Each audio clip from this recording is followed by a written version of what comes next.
Selon Iqbal Ramchun, les événements se sont produits le 15 juillet dernier à son domicile. Il soutient dans sa plainte qu'il était dans son champ lorsqu'il a reçu un appel de son épouse l'informant que la police était chez eux. Il s'est précipité à son domicile et a vu 5 hommes en civil en train de perquisitionner sa maison.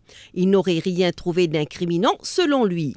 Par la suite, les policiers lui ont demandé s'il avait de la drogue ou des armes illégales chez lui. Il a répondu par la négative.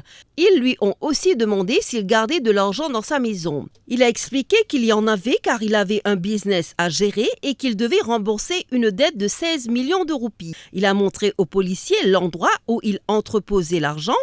Il y avait une somme de 3,3 millions de roupies, soit 33 liasses de 100 000 roupies. En voyant l'argent, selon lui, un des policiers aurait dit que toute sa famille allait être arrêtée et que tout ce qu'il possède allait être saisi. Iqbal Ramchun soutient qu'il s'est agenouillé et a commencé à pleurer. Toujours selon lui, un des policiers lui aurait demandé de parler à l'officier supérieur présent.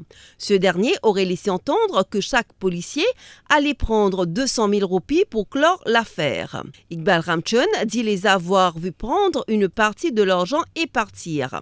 En comptant le reste, il a constaté que 16 liasses de 100 000 roupies n'étaient plus là. Il soutient que cet incident a traumatisé toute sa famille à tel point que son épouse et son fils sont tombés malades. Il soutient aussi que les policiers ont confisqué le disque dur de son système de vidéosurveillance lors de la perquisition. Contacté, Maître Sanjeev Tilakdari demande à la police d'enquêter et de prendre des actions. Pas capable de victimiser un monde innocent. Right? Il arrive là pour mettre l'ordre dans la police. Et ça, l'équipe-là, bien, arrête ce manière de faire. Et nous demandons à la police de faire l'enquête. La police, bien, faire l'enquête pour la police. Et la police, bien, prend action qui est nécessaire. Il ne faut pas nous tolérer des affaires pareilles dans l'état de droit, dans un pays civilisé.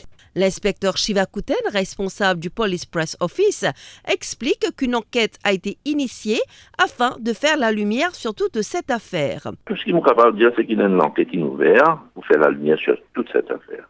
L'enquête se poursuit.